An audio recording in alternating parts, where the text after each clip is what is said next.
آپ سب لوگ خیریت سے ہوں گے۔ بات کریں گے سعد الرحمان اور ڈکی بھائی کیس کے حوالے سے، اور کل ایک مرتبہ پھر ڈکی بھائی اور عروب رسوئی، اسد ندیم اور سبحان عدالت میں پیش ہونے جا رہے ہیں، جس میں میں سبحان کو ریپرزینٹ کروں گا عدالت میں۔ کل عدالت میں کیا ہونے جا رہا ہے اس حوالے سے بات کریں گے، اور کل کتنے بجے ڈکی بھائی عدالت میں پیش ہوں گے اور کل کا کیا لائے عمل ہے وہ میں آپ کو بتانے جا رہا ہوں۔ سب سے پہلے تو تقریباً 9 ساڑھے 9 بجے کے درمیان ڈکی بھائی عدالت میں پیش ہوں گے، اور اس کے ساتھ سبحان وغیرہ اور دیگر جو کو اکیوز ہیں۔ اس کی وجہ یہ ہے کہ عدالت نے ان کو باؤنڈ کیا ہوا ہے کہ وہ ٹائملی عدالت میں اپیئر ہوں، جو کہ کورٹ ٹائم ہے، تو اپروکسیمیٹلی 9 ساڑھے 9 بجے وہ عدالت میں پیش ہوں گے۔ کل کا جو معاملہ ہے، کل 4 لوگ عدالت میں پیش ہو رہے ہیں، اور 3 طرح کی لیگل ٹیم بھی پیش ہوں گی: ڈکی بھائی کی لیگل ٹیم، اسد ندیم کی لیگل ٹیم، اور میری لیگل ٹیم جو کہ سبحان کو ریپرزینٹ کر رہی ہے۔ اور کل عدالت میں نعیم بٹو صاحب کی عدالت میں پیش ہوں گے، جہاں پہ ڈکی بھائی کا ٹرائل چل رہا ہے۔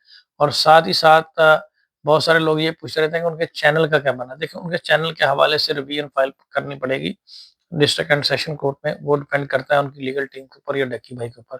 کل ٹرائل کے حوالے سے ہیئرنگ ہے، جو اس کیس کا ٹرائل چل رہا ہے ڈکی بھائی کیس کا، اس میں یہ پیش ہوں گے۔ اور میں سمپل اس میں یہ کہوں گا، کل ٹرائل کا پہلا سٹیپ ہے۔ کل ٹرائل جب بھی کسی کیس کا سٹارٹ ہوتا ہے تو سب سے پہلے اس کو کیس کی کاپیز جو ہے وہ ڈیلیور کی جاتی ہیں، کہ آپ کے اگینسٹ یہ چلان آیا ہے، یہ ایلیگیشن ہے، آپ اس کو پڑھ لیں اور اپنے وکیل کے ذریعے سے اس کی پریپریشن کر لیں۔ تو یہ جناب کاپیز تقسیم ہوگی، دین اس کے بعد نیکسٹ ڈیٹ آف ہیئرنگ پہ فرد جرم عائد ہوگا۔ تو کل فرد جرم عائد نہیں ہونے جا رہا۔ جو لوگ یہ کہہ رہے تھے کہ فرد جرم عائد ہوگا، فرد جرم ہوتا کیا ہے؟ فرد جرم بیسیکلی فریمنگ آف چارج ہے۔ What is a framing of charge? Framing of charge جو ہے وہ ایک سمری آف ایلیگیشن ہوتی ہے عدالت کی طرف سے۔ جب کوئی چلان کورٹ میں جاتا ہے تو عدالت جو پراسیکیوشن نے ایلیگیشن لگائے ہوتے ہیں اس کو ایک چارج فریم کر کے اکیوز پرسن کو سناتی ہے کہ بتائیں آپ کے اگینسٹ یہ ایلیگیشن ہے، کیا آپ اس کو ایکسیپٹ کرتے ہیں؟ یہ غلط ہے یا درست ہے؟ تو اس پہ اکیوز پرسن نے اگر وہ offense کیا ہو تو وہ کہہ دیتا ہے کہ sir I confess that I have committed this offense۔ اور اگر اس نے نہیں کیا ہو تو وہ کہتا ہے no sir, I am not guilty, I am innocent. تو پھر اس کے بعد عدالت پراسیکیوشن کو کہتی ہے جناب آپ اپنے ایویڈنس لے کر آئیں، اور اکیوز پرسن کو کہتی ہے کہ جناب آپ اپنے ڈیفینس میں جو بھی چیزیں پیش کرنا چاہیں۔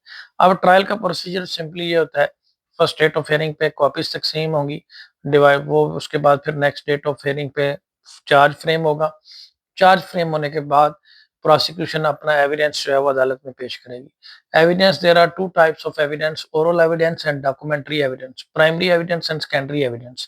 یہ مختلف ڈویژن میں ایویڈنس کو ڈیوائڈ کیا گیا ہے۔ اورل ایویڈنس وہ ہوتے ہیں جو کسی شخص کا بیان ہوتا ہے، اور ڈاکومنٹری ایویڈنس وہ ہوتے ہیں جو کسی دستاویز کی صورت میں ہوتے ہیں۔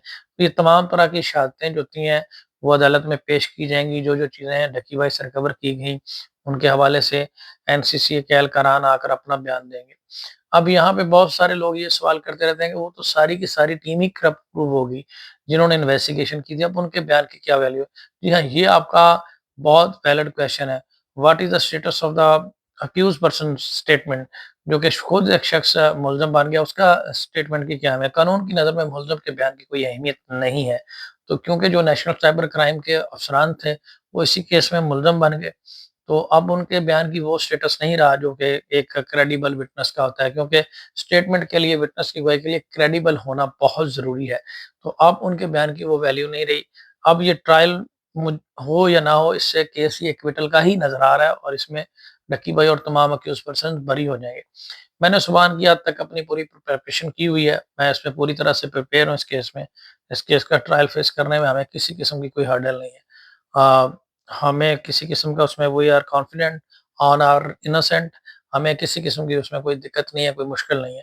تو we are ready to face a trial, اور انشاءاللہ کل میں عدالت میں اپیئر ہوں گا، اور اکیوز سبحان پرسن کی بھی آپ پہ کاپیز ریسیو کروں گا، اور دین اس کے اوپر نیکسٹ ڈیٹ آف ہیئرنگ پہ جو بھی فردر پروسیڈنگ ہوگی وہ آپ لوگوں سے شیئر کریں گے۔ مزید کل عدالت میں جو بھی چیزیں ہوں گی وہ آپ کے سامنے رکھیں گے۔ تو انشاءاللہ کل پھر ڈکی بھائی کیس پہ اپیئر ہونے کے بعد آپ لوگوں سے ملاقات ہوگی۔